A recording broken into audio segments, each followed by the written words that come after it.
Assalamu alaikum. Bismillah ar-Rahman ar-Rahim. It is a pleasure to be with you. First, takbir. Takbir. Takbir. Let's give a big round of applause to my fellow legislators who showed up for us today.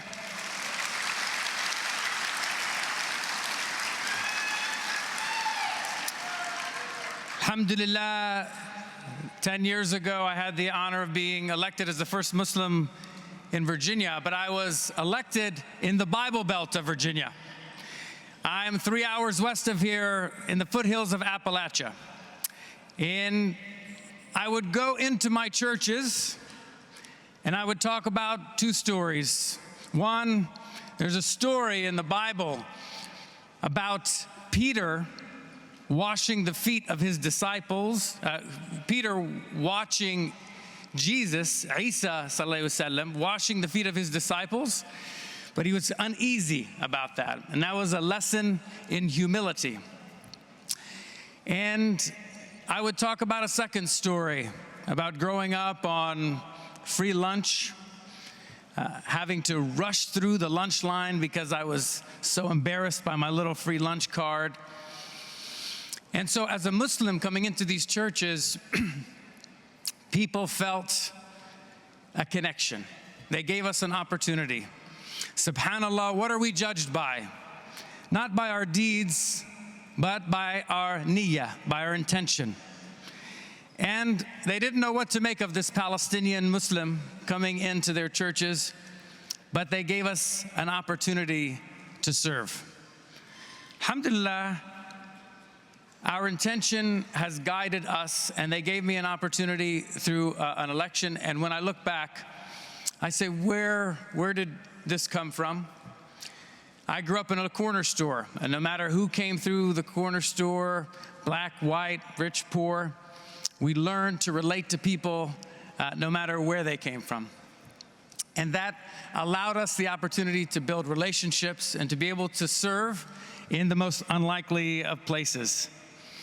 You know, we heard earlier about in your opening speech about he who is devoid of the power to forgive is devoid of the power to love.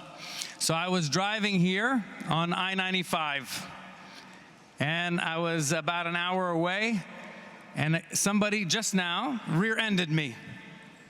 And so I was delayed about an hour. I got out of my car, the guy got out, we started talking. Turns out it's an African-American Muslim brother. He said, sorry, I just picked up my kids in Washington. I'm driving all the way to Florida so they can spend the summer with me. I apologize. We traded information, we got to know each other. Turns out we even know some people in common.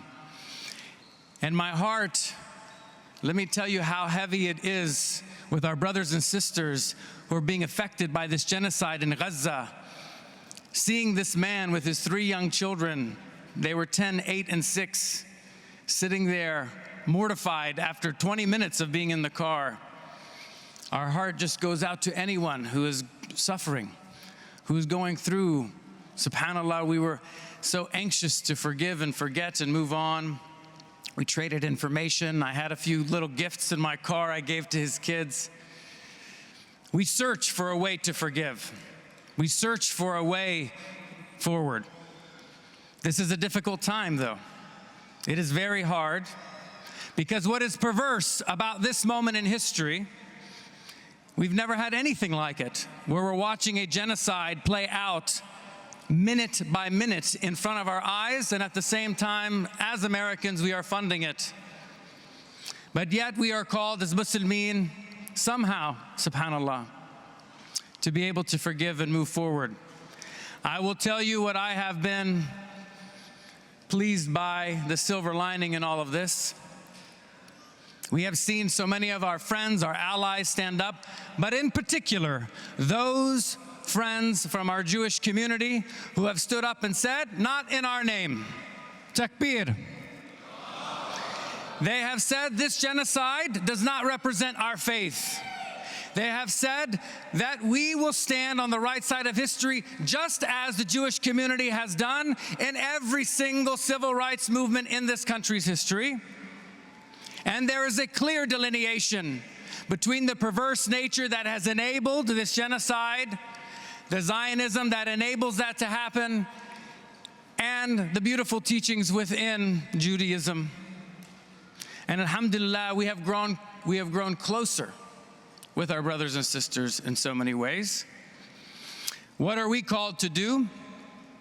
This is our moment as Muslimin to be able to show who we are, because we understand that our justice is not a destination, but in fact it is a journey, subhanAllah.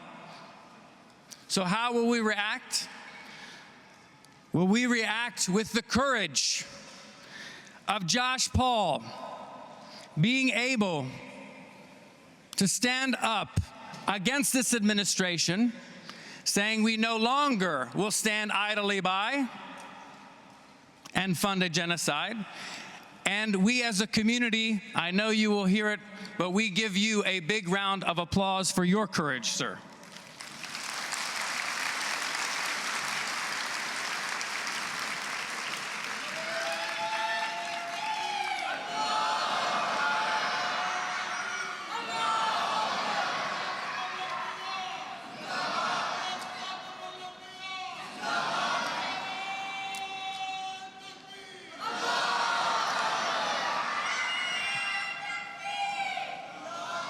Allahu Akbar. This is a unique moment. As was stated earlier in the sermon, we know the struggle in Gaza is not a religious struggle. We know this is a struggle that is geopolitical, and it is for land, it is for taking the rights of people. It is a colonial, settler colonial project that unfortunately has so many perverse side effects. But what we do, this is our moment. As Muslims, as someone who grew up as an ultra minority in the most unlikely of places, we know that we must stand up and do our part. I know with all my Ahmadiyya friends, because of the persecution you have faced, because of the trials you have been through, that the calling is unique to the 6,000 people who are here today and the tens of thousands throughout this country. So thank you for standing on the right side of history. Thank you for being the Muslimin in your heart that carry the niyyah that will move this country forward. Alhamdulillah, takbir. Assalamu alaikum.